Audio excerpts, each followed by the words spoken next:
La Royal Enfield Shotgun 650. Sur le papier, c'est la moto à deux parfaite. Pourtant, c'est la 650 la moins comprise du marché. Est-ce un cruiser? Un bobet? Ou juste une erreur de design? J'ai analysé cette bécane sous tous ses angles. Aujourd'hui, on va voir ses vrais défauts, ses qualités cachées, et surtout, à la fin de cette vidéo, je vous dirai si elle écrase la fameuse Interceptor. Bienvenue sur la chaîne. Installez-vous confortablement, pas de blabla inutile, on commence tout de suite. Pourquoi est-ce que presque personne ne semble comprendre cette moto? C'est très simple, elle souffre d'une énorme crise d'identité. Quand Royal Enfield a sorti l'Interceptor, tout le monde a compris, c'était une belle moto rétro classique. Quand ils ont sorti la Super Meteor, le message était clair, c'est un vrai cruiser pour voyager. Mais la Shotgun 650? Elle est au milieu de nulle part. Elle n'est pas tout à fait un cruiser, pas vraiment un bobet traditionnel, et ce n'est pas non plus un roadster. Et quand une moto ne dit pas clairement ce qu'elle est, les gens sont confus et ne savent pas quoi en faire. Certains disent même qu'elle a un look bizarre avec son arrière très massif et ses gros pots d'échappement. Mais c'est là que la majorité des gens se trompent. Ce look agressif, ce moteur noirci, ces gros pneus, ce n'est pas un accident. La Shotgun est née directement du monde de la personnalisation, le fameux monde du custom. C'est une toile blanche, fabriquée pour être modifiée selon vos goûts. Elle a un côté brut, presque rebelle. Elle ne cherche pas à être élégante comme l'Interceptor, elle cherche à être robuste. Mais attention, est-ce que ce look audacieux cache de vrais problèmes au quotidien? Surtout quand on découvre sur sa fiche technique qu'elle pèse presque 240 kg? C'est ce que nous allons voir tout de suite. Parlons du grand éléphant dans la pièce, le poids. Pour beaucoup de motards, surtout quand on prend un peu d'âge ou que l'on veut juste rouler tranquille, une moto lourde, ça fait peur. Et sur le papier, la Shotgun 650 est intimidante. Elle pèse environ 240 kg tous plein fait. Pour vous donner une idée, c'est presque le même poids qu'une énorme BMW F900 GS Adventure. Ça fait réfléchir, non? Mais attendez, ne fuyez pas. C'est ici que la magie de Royal Enfield opère.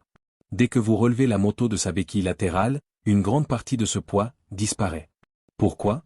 Parce que les ingénieurs ont placé le centre de gravité extrêmement bas. Tout le poids est concentré près du sol. Que vous la poussiez pour sortir de votre garage ou que vous fassiez des manœuvres à basse vitesse dans les bouchons, elle ne semble jamais peser 240 kg. Elle est incroyablement facile à manipuler. Même la mettre sur sa béquille centrale est un jeu d'enfant, vous pourriez presque le faire à une main. Donc, si le poids était votre plus grande peur, rassurez-vous. En mouvement, elle se conduit avec une facilité déconcertante, et ce poids devient même un énorme avantage sur l'autoroute pour rester parfaitement stable face au vent. Le moteur est le saint graal du permis à deux. Passons maintenant au cœur de la bête, le moteur. Et c'est là qu'il y a une énorme différence de mentalité entre les motards américains et nous, en France.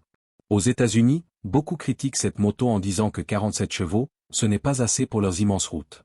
Mais pour nous, sur le marché français, c'est le saint graal absolu. Avec ses 47 chevaux, ce fameux moteur bicylindre de 648 cm3 est 100% légal pour le permis à deux, sans aucun bridage. Vous profitez de toute la puissance du moteur, telle qu'elle a été conçue en usine, dès le premier jour.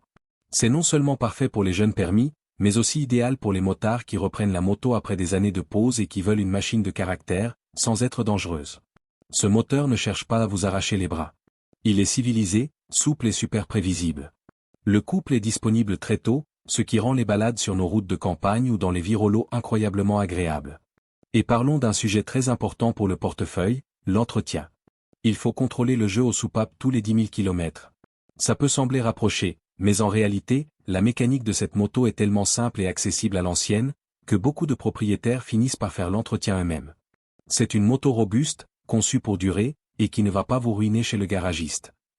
Ergonomie, fini les douleurs? Passons à un point crucial pour nous tous, l'ergonomie et le confort. Est-ce la fin des douleurs au dos et aux genoux? La réponse est un grand oui. Si vous prenez la célèbre Interceptor 650, beaucoup de propriétaires se plaignent sur les longs trajets. La selle est trop étroite, les repose-pieds sont placés trop en arrière ce qui plie fortement les genoux, et le guidon vous force à mettre votre poids sur les poignets et les épaules. Si vous avez les articulations qui grincent un peu, ça devient vite inconfortable. Mais avec la Shotgun, Royal Enfield a corrigé tout ça. La position de conduite est tout simplement parfaite. La selle est à 795 mm du sol. C'est une hauteur idéale, vous posez facilement les deux pieds bien à plat à l'arrêt, ce qui donne une confiance totale, surtout dans la circulation. Les repose-pieds sont en position centrale, et le guidon vient naturellement vers vos mains. Résultat? Vous avez le dos droit, les bras détendus, et aucune tension dans les jambes. Vous pouvez rouler des heures sans avoir besoin de prendre un rendez-vous chez l'ostéopathe le lendemain. La vérité qui dérange, les vrais défauts. Mais attention. Je vous ai promis un test honnête, sans langue de bois. Alors, parlons des choses qui fâchent. La Shotgun 650 est géniale, mais elle est loin d'être parfaite. Voici les vrais défauts que vous devez connaître avant de l'acheter. Premièrement, la technologie embarquée. Le système, Trip et Navigation, est complètement dépassé. Il date de 2020 et honnêtement, il ne sert pas à grand-chose. Vous passez plus de temps à baisser la tête pour lire une petite flèche qu'à regarder la route, ce qui est dangereux. Un simple support pour smartphone est 1000 fois plus efficace. Deuxièmement, l'emplacement absurde du port USB. On en a besoin sur le guidon pour charger son téléphone, n'est-ce pas? Eh bien, les ingénieurs l'ont caché, sous la selle, derrière un panneau latéral. C'est totalement illogique au quotidien. Troisièmement, le son et le look de l'échappement. Les pots d'origine ressemblent un peu à des lance-poids qui dépassent beaucoup trop de la roue arrière. Mais le pire, c'est le son. Le moteur est beaucoup trop étouffé, presque silencieux. Dans les embouteillages, les voitures ne vous entendent pas arriver. Changer ces pots sera probablement votre première modification. Et enfin, l'éclairage.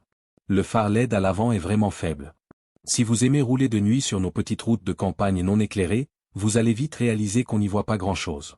C'est un point à améliorer de toute urgence. La magie du châssis et freinage. Maintenant que nous avons parlé des défauts, retournons sur la route pour parler de ce qui sauve vraiment cette moto, la magie de son châssis et de son freinage.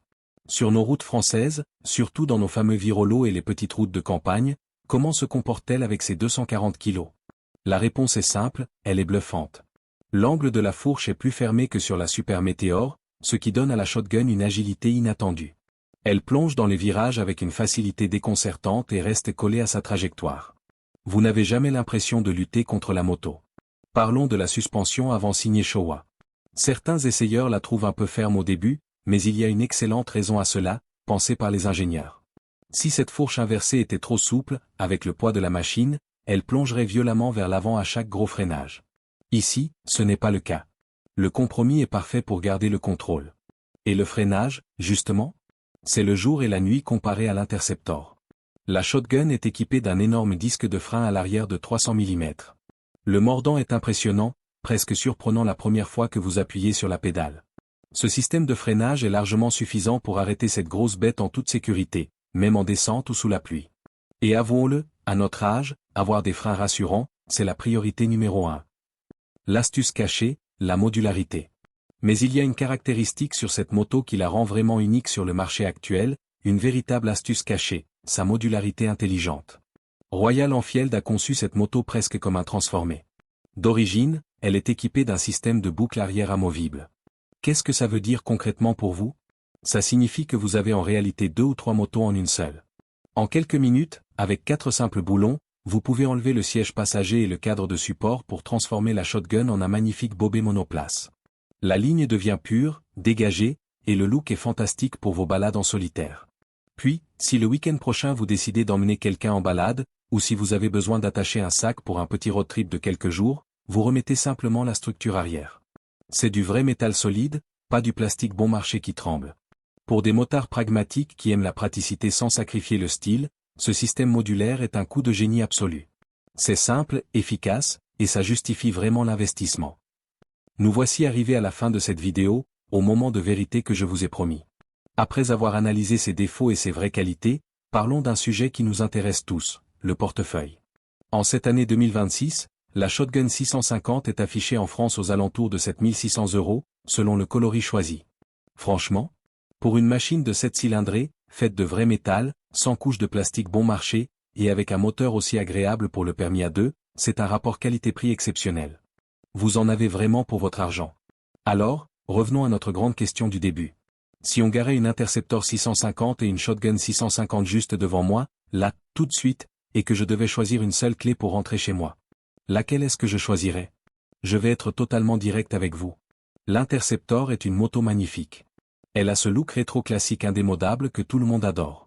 Mais, pour la rendre vraiment confortable sur de longs trajets, il faut souvent dépenser de l'argent supplémentaire, changer la selle qui fait mal aux fesses, modifier le guidon, et parfois améliorer les amortisseurs. Avec la Shotgun, vous n'avez pas besoin de faire tout ça. Elle sort de l'usine prête à rouler longtemps.